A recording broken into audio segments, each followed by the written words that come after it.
The night was dark and stormy when I arrived at the old mansion, its looming silhouette barely visible against the pitch-black sky.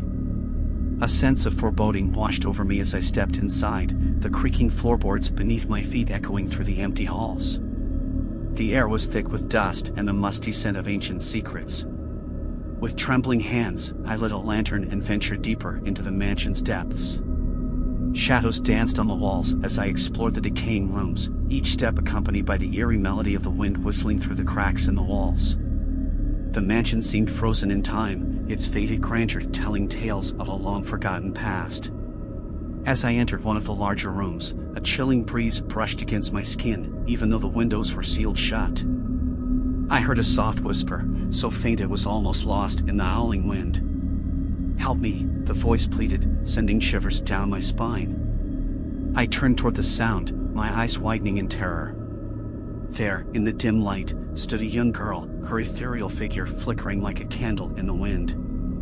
Her eyes, once filled with life, were now empty voids staring into the abyss. I could feel her sorrow, her desperation seeping into my very soul. "Who are you?" I managed to whisper, my voice barely audible. The girl's lips moved, but no sound emerged. Instead, her gaze pleaded with me, urging me to understand her pain. Driven by a mix of fear and compassion, I reached out, my fingers brushing against the icy coldness of her hand. In that moment, a surge of emotions engulfed me, sadness, betrayal, and unquenchable longing. She was a spirit trapped in the mansion, her restless soul tethered to the world of the living by unfinished business. With a sudden jolt, the room plunged into darkness. The lantern flickered and died, leaving me in utter blackness. I felt a presence surrounding me, a myriad of voices whispering in the void. The girl's voice resonated in my mind, her words echoing like a mournful chant. "Help me," she pleaded once more, her plea echoing through the empty corridors of my thoughts. A sudden gust of wind blew through the room, extinguishing the oppressive darkness. The girl was gone, but her presence lingered, a poignant reminder of the supernatural forces at play. Trembling, I fled the mansion, my footsteps echoing in the empty halls. The night outside was calm now, the storm having passed, but my heart still raced with fear. I never spoke of that night to anyone, but the memory of the haunted mansion haunted my dreams. The girl's pleading eyes followed me wherever I went, a silent reminder of the thin veil that separates the world of the living from the realm of the dead. Her story became a part of me, a chilling tale of a restless spirit and the harrowing night I spent in the old mansion, a night I would never forget.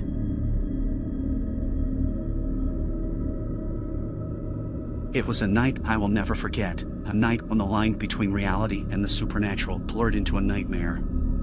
The small town I lived in was peaceful, its streets usually quiet under the veil of darkness. But on that fateful night, an eerie stillness hung heavy in the air, as if the world itself sensed the impending terror.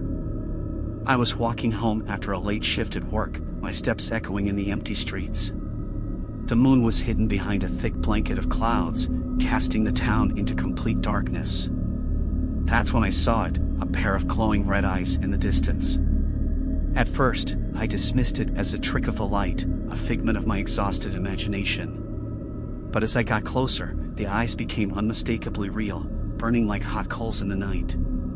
My heart pounded in my chest as I realized those eyes belonged to the legendary Mothman. Its silhouette was barely discernible against the shadows, but its eyes glowed with an otherworldly intensity.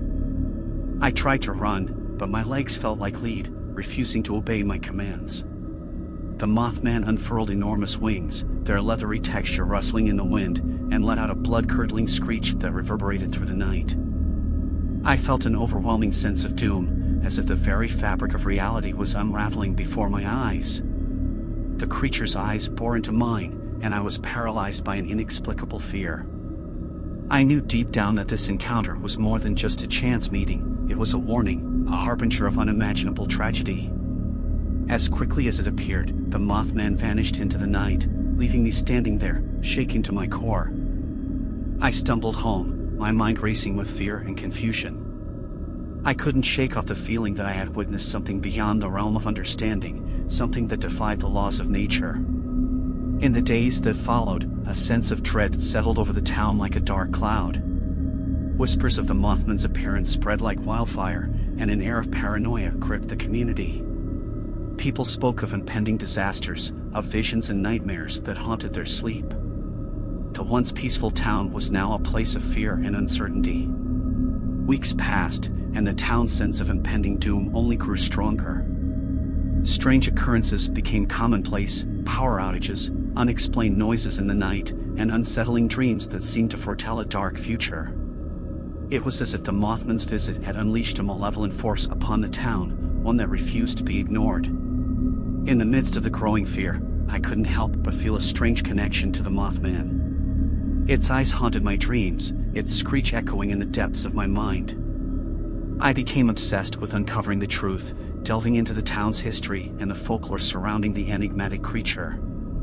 As I researched, I stumbled upon ancient legends that spoke of the Mothman as a guardian of the supernatural, a being that appeared in times of great upheaval. The more I learned, the more I realized the gravity of the situation. The Mothman wasn't a mere creature, it was a force of nature, a cosmic entity that transcended the boundaries of time and space.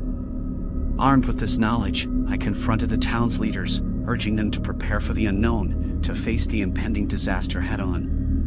Some dismissed me as a madman, but others saw the desperation in my eyes and took heed of my warnings.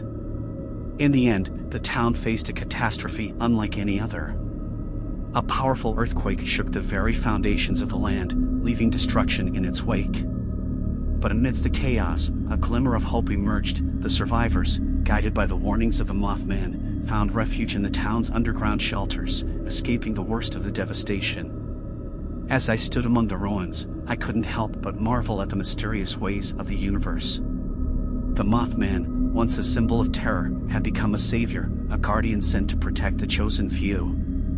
And though the town was forever changed, its spirit endured, resilient in the face of unimaginable adversity. The encounter with the Mothman had taught me a valuable lesson, that the supernatural was not always to be feared, that sometimes it was a force of nature, a cosmic entity with its own purpose. And as I looked to the uncertain future, I knew one thing for certain: I would never underestimate the power of the unknown again.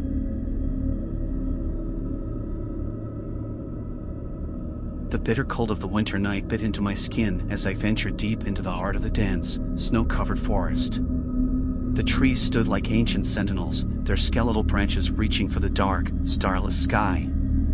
The only sound was the crunch of snow beneath my boots, a stark contrast to the deafening silence that enveloped the wilderness. I was on a quest, driven by an insatiable curiosity to uncover the truth behind the Wendigo legend that had haunted the nearby town for generations. The story spoke of a malevolent spirit, a creature born from cannibalism, its insatiable hunger driving it to madness. As I delved deeper into the forest, a sense of unease settled over me, as if the very air was charged with a primal energy. The moon hung low in the sky, casting an eerie glow over the snow-laden landscape. I pressed on, my breath forming frosty clouds in the frigid night air. Suddenly, a bone-chilling growl echoed through the trees, freezing me in my tracks. I turned, my heart pounding in my chest, and saw a grotesque figure emerging from the shadows.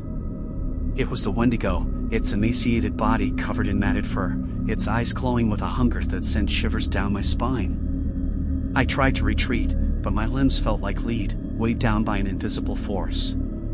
The Wendigo approached, its movements swift and predatory, like a hunter closing in on its prey. I could feel its malevolence, a tangible aura of darkness that enveloped me. The Wendigo's breath, hot and fetid, stung my nostrils as it loomed over me, its eyes filled with a hunger that transcended the physical.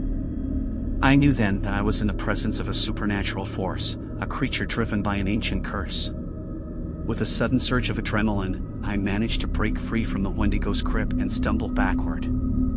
I fumbled for the flashlight in my backpack, its feeble beam cutting through the darkness. In its light, I saw the Wendigo's twisted, contorted features, its mouth stretched into a grotesque grin that sent chills down my spine. I tried to reason with the creature, to plead for my life, but the Wendigo was beyond human understanding. It let out a guttural snarl, its voice a haunting echo in the night.